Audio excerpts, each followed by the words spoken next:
Have you ever walked into your own backyard and found the governor of your state cutting a ribbon over your pool with your HOA president acting like she just cured cancer? Because that's what happened to me. And yeah, they even had balloons, cameras, and a cake, all to celebrate a donation I never made. Now let me be clear. That pool, it wasn't just some community splash zone, it was mine. I built it in 2007 for my son Leo's 10th birthday. Every tile, every rail, every filter, paid for and installed with my own hands.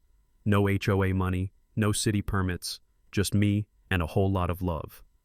But there I was, standing barefoot in my kitchen, glue drying on the frame of Leo's favorite photo, when I heard the sound of applause coming from outside.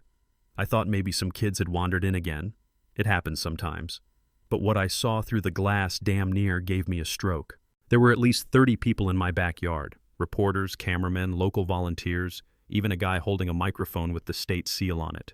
Right next to him, dressed in a royal blue power suit and fake pearls, stood her, Gloria Bentley, president of our HOA and walking embodiment of white wine-fueled tyranny. She was smiling like a pageant queen, gesturing dramatically to my pool as she said, "This generous donation marks the beginning of a wellness revolution for our community." And the governor? Governor Paul Dunning? He was standing next to her with a giant pair of gold scissors, nodding like he'd just discovered fire. I stepped outside, holding one single piece of paper, the original deed to my property. The moment his eyes landed on my name, the color drained from his face so fast I thought he might faint. He stumbled back, dropped the scissors, and said, "Mr. Ashwood, I'm so sorry, sir. I had no idea." And Gloria? She froze. Her champagne glass slipped from her fingers and shattered all over the pool tiles my son used to cannonball off of every summer. Let me back up a sec. Leo was my only child. Funny, wild, smart, the kind of kid who could build a robot from junkyard scraps and still forget his lunchbox at school. That pool was our sanctuary. He practiced his swim team strokes there every morning. It's where he laughed the loudest, where he did his first triple flip off the diving board he helped me design, and where I saw him truly happy for the last time. 3 weeks after that, he was gone. Car crash, rainy night, driver never stopped. Losing Leo broke something in me. That pool became sacred ground. I kept it spotless, even when I couldn't keep myself together. So yeah, seeing Gloria throw a damn ribbon-cutting ceremony over it like she was unveiling a war memorial, that lit something in me I didn't know I still had. She didn't expect me to show up. Nobody did. See, Gloria thought I'd moved away, that I'd gone silent out of grief. Truth is, I'd been working from home quietly, barely talking to anyone. She assumed I was just some broken man, easy to erase. But what she didn't know is that I'm not just some guy with a deed. I'm Mason Ashwood, and my adoptive father, the late Edward Ashwood, was one of the most powerful media financiers in the state. He built a web of legal protection around his assets so complex it would take 10 lawyers and a fortune teller to untangle it. And lucky me, I inherited all of it. The moment the governor saw my name, he realized he'd just walked into a trap, one built by his biggest campaign donor's only son. But this wasn't just about a pool, not anymore. See, a few weeks after I told Gloria to back off, politely at first, she started a whisper campaign. Flyers showed up on doorsteps calling me selfish and unstable. My neighbors stopped waving. Some even crossed the street when I passed by.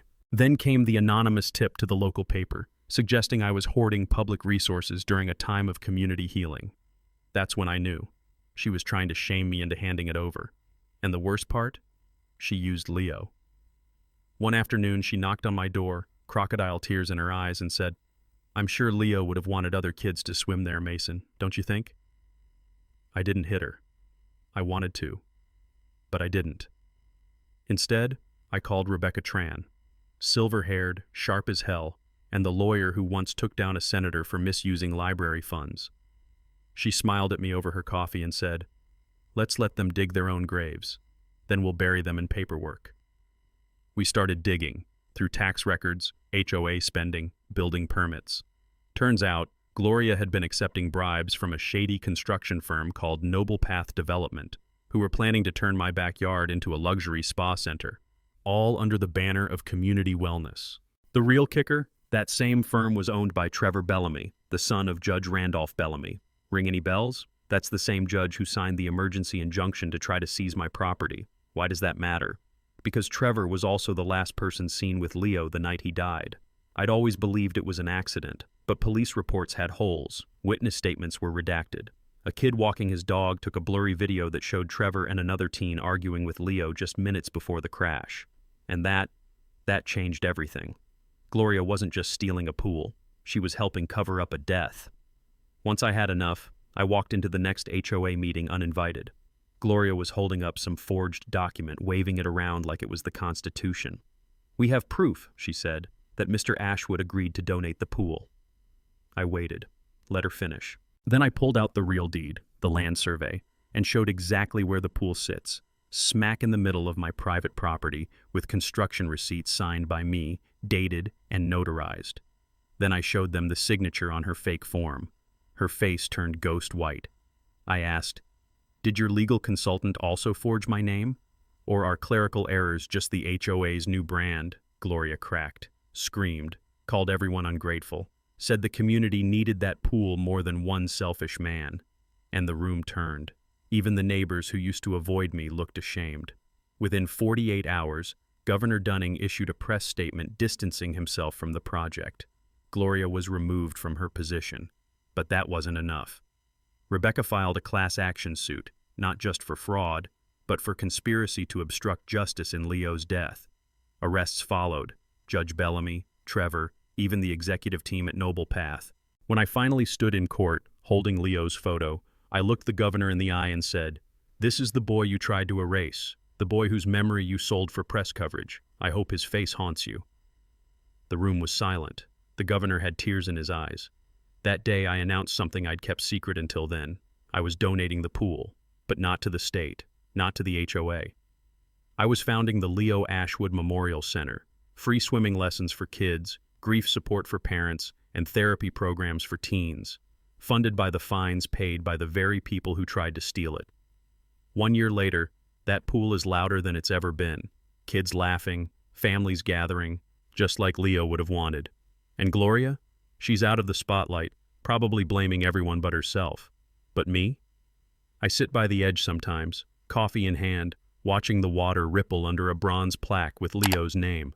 And I remember, sometimes when people try to steal your peace, they hand you the tools to build something greater. Now you tell me, was I wrong to hold the line? Drop a comment below. Tell me what justice looks like to you. Do we forgive? Do we fight? Or do we find a way to do both? Hit that subscribe button if you believe some things, like a father's love, are worth protecting, no matter the cost.